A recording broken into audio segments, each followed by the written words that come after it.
They arrived at the bustling town under the noble's domain.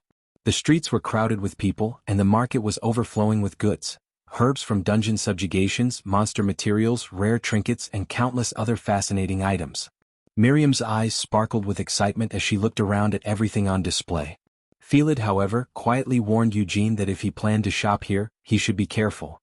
The merchants in this town were notorious for their tyranny, and it was easy to get ripped off. Even the village chief, Felid said, often left at a loss whenever he came to trade.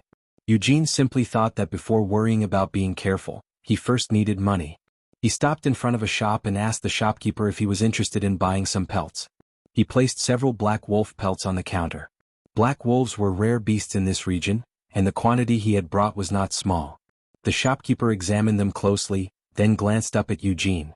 Seeing his covered face and shabby wanderer's attire, the man immediately judged him to be inexperienced, a perfect target. With a smug smile, the shopkeeper clicked his tongue. The damage on these pelts is quite severe. They're not very usable. Most, I can offer 18 silver mun. Eugene said nothing. He simply stared at him. The shopkeeper felt a chill crawl down his spine. Beneath the hood, Eugene's red eyes glinted coldly. Sweat began forming on the man's forehead. Oh, of course, the shopkeeper quickly added, black wolf pelts are scarce these days. Supply is limited, demand is high. I could perhaps offer a little more. Eugene continued staring. Inwardly, the shopkeeper cursed. If he had a complaint, he should speak with words, not with those terrifying eyes. Ahem. I'm feeling generous today. Let's say 23 mun. Eugene hummed softly. The shopkeeper swallowed. Not satisfied? 25 mun. Another quiet hum. 27. 28. Silence. That unblinking stare never left him. Finally, nearly trembling, the shopkeeper blurted out, 30 silver mun. That's the highest I can go. I truly can't offer more. Eugene paused for a moment before calmly replying, deal. And just like that, he left the shop, having thoroughly reversed the attempt to rip him off. Later that night, under the soft glow of fireworks in the distance, Eugene sat by the fire reading. He stared at the letters carefully, tracing them with his finger. They looked valuable, important. He had learned the basics of letters, but he was still far from being able to read properly. Watching him read, Miriam tilted her head and commented that he looked decent now. After buying new clothes in town, Eugene's appearance had changed from shabby wanderer to neat and composed. When people think of vampires, they imagine silk clothes, she said. But this is worth the money spent. Eugene calmly replied that they had worried too much. It was a market full of generous hearts. They had even given extra service because he was a first-timer. Miriam snorted. That wasn't generosity. That merchant was a pushover. You just stared at him and he fell apart. She recalled the scene and laughed. You should have pushed further and bought expensive silk while you were at it. As long as it blocks the sunlight, it's enough, Eugene answered flatly. You should enjoy life more, Miriam sighed. Was your life stuck in a corner of a house all this time? Vampires are nobles among nobles.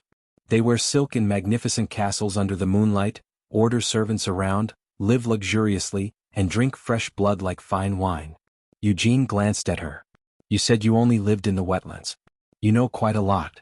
I originally belonged to the spirit limb realm, she replied proudly. Sometimes seniors who made it big in the human world come back. They share stories and advice.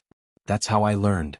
She continued casually, unless you're struck by a silver knife or a stake, you'll live at least 200 years. So learn things. Ancient scripts. The imperial language. Eugene paused. Do you know how to read?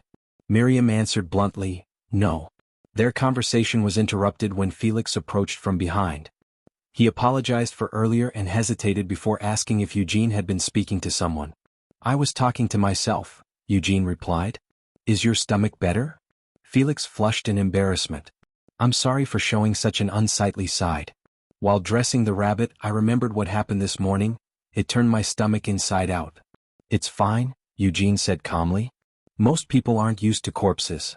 Felix nodded, then took out several sheets of paper. We have plenty of paper. I'll teach you writing as much as you'd like. And so the lesson began. After practicing for a while, Eugene asked, Is writing normally this easy to learn? Felix looked surprised. Not at all. You're just amazing, Sir Eugene. Even I, who was said to learn quickly, took months. Most people take a year. You flatter me, Eugene replied coldly. Will this be enough when you arrive? Just knowing how to read may not suffice if you're becoming a noble child overnight. Felix's expression dimmed as he stared into the fire. Mother never told me much in detail. It doesn't feel real yet. I don't even know if Sir Twin will welcome me. Before Eugene could respond, footsteps approached. A group of mercenaries emerged from the darkness. Their weapons were well maintained, their armor practical, their formation disciplined. These were real mercenaries, unlike the drifters Eugene had encountered before. The leader called out politely, "We couldn't find a proper spot. May I ask where you're headed? There's a child in your group." Eugene quickly calculated. Lying clumsily would only raise suspicion. "We are heading to Sir Twin's castle," he answered evenly. The mercenary nodded. "We are as well. Would you mind sharing the spot? We can offer alcohol, water, and a lamp." Before he could finish, one of the younger mercenaries interrupted rudely. "Captain Partek, why bother? We're taking this spot too. No need to ask." Eugene's gaze turned cold. The leader sighed. "Please forgive him. This is labor. He hasn't been in the mercenary guild long. He still doesn't know where to lay his mat." He then introduced himself. "My name is Partek. And yours?" "I am Knight Yen Eugene." The young mercenary burst into laughter. "A knight? Captain Partek, do you believe that? Does he look like one? No horse, no armor." He stepped forward mockingly. "Be honest, you're not really a knight, are you? Yen of the Eugene family? Never heard of such a house." He pointed a finger at Eugene. "You're not impersonating one, are you?" Eugene did not respond. He simply stared at him. Inside, his thoughts were calm and precise. Whether he was truly a knight or not probably didn't matter to them. But if they pressed the matter, the situation would change. Their numbers weren't high. He could kill them all. Quietly, without breaking eye contact, Eugene's hand moved to the hilt of his sword.